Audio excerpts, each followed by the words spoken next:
Hey guys, welcome back to Office Advice. May it be for optical or for space reasons, there may come the time where, when working in Microsoft Excel, you have to rotate text. However, many people don't know how to do this, so today I'm going to show you how to do exactly that. In this example, you can see individual employees being grouped into different departments in the first column. However, at the moment, this doesn't really look all too beautiful. Furthermore, the first column really takes a lot of space.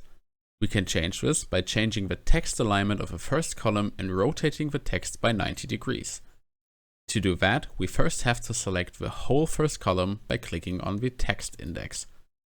After that, in the Home tab, we click on this little button in the Alignment submenu to open the alignment settings.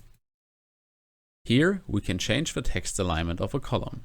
In this case, I will rotate the text by 90 degrees and center it vertically. And there we have it. Now the first column looks way better, and by changing the column width, we can save a lot of space as well. Of course, changing the text alignment doesn't only work for complete rows or columns, but also for single cells. So for example, if we want to rotate the cell containing the salary of John Doe, we do select the cell. Once again, click on the alignment settings and rotate the text. And that's how you rotate text in Microsoft Excel. Thanks a lot for watching. I really hope you liked it. If you have any questions, feel free to leave a comment and don't forget to subscribe to the channel. Have a great day. See you next time.